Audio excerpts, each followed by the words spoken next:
আলা হযরতের লেখা জ্ঞান বিজ্ঞানের বিভিন্ন শাখায় প্রচুর লেখা রয়েছে, যেগুলো আমরা বিভিন্ন গবেষণায় কাজে লাগাতে পারি, ইংরেজি শিক্ষিতদের হাতে তুলে দিতে পারি।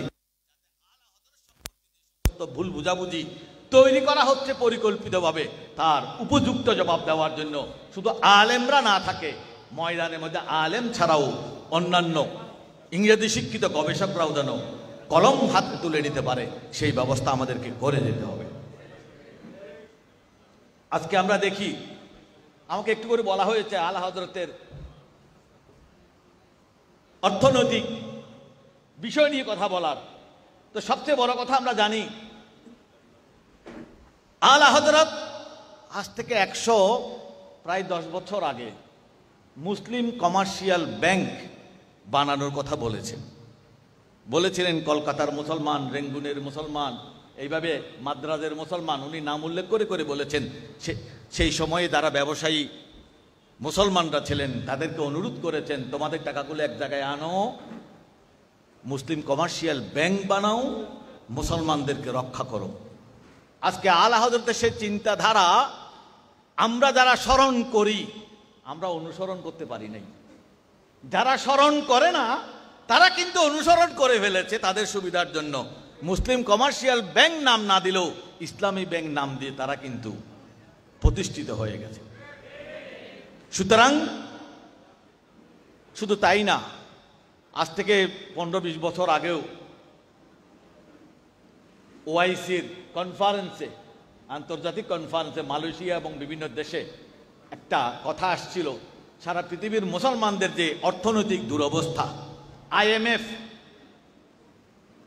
বিশ্ব ব্যাংক তাদের খবরদারির উপর যে মুসলিম বিশ্ব আজকে নিষ্পেষিত হয়ে যাচ্ছে, মুসলমানদের অর্থনীতি ধ্বংস হয়ে যাচ্ছে, মুসলমানরা দিন দিন ইহুদি খ্রিস্টানদের মোহতাজ হয়ে যাচ্ছে, এখান থেকে যদি উত্তরণ করতে হয় মুসলিম common market, international common market দরকার।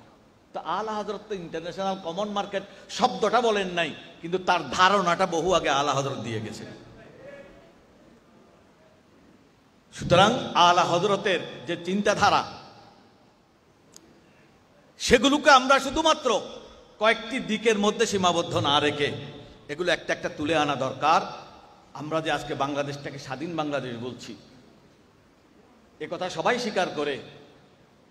পাকিস্তান যদি ভারত থেকে স্বাধীন না হতো বাংলাদেশ জন্ম হতো না।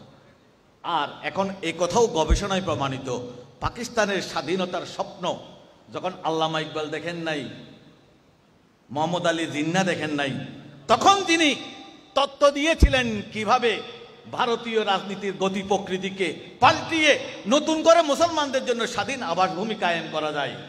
সেই তত্ত্ব দিয়েছিলেন আলা হযরত ইমাম মুহাম্মদ রেজা ফাযিল বেরলভী রহমতুল্লাহ।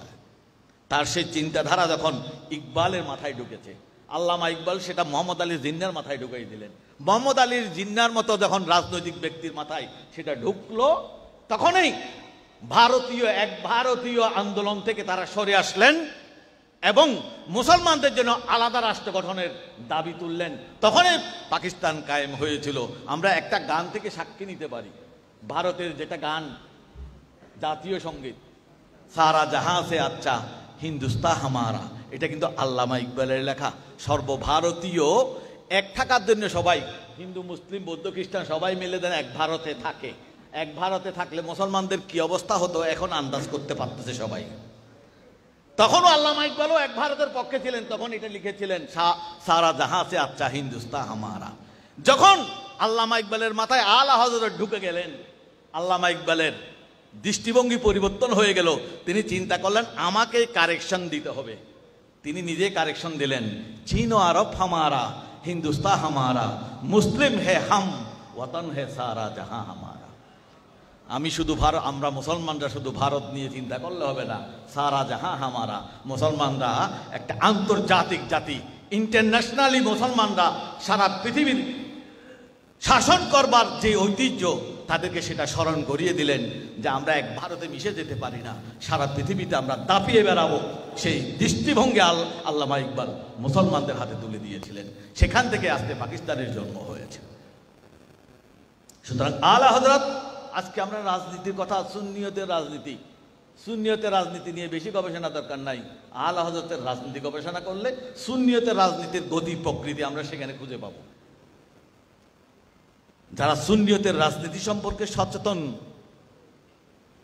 অথচ আলা হযরতের রাজনীতি সম্পর্কে একদম অবচেতন, আমার মনে হয় সুন্নিয়তের রাজনীতি থেকে আমরা অনেক দূরে আছি। সুতরাং সত্যিকার অর্থে সুন্নিয়তের রাজনীতি যদি কেউ বুঝতে চায়, তাকে অবশ্যই আলা হযরতকে বুঝতে হবে। আলা হযরতের রাজনৈতিক দর্শন সম্পর্কে তাকে আইডিয়া নিতে হবে এবং সেই হিসেবে তাকে সামনের দিকে এগিয়ে যেতে হবে। আসসালামু আলাইকুম ওয়া রাহমাতুল্লাহ।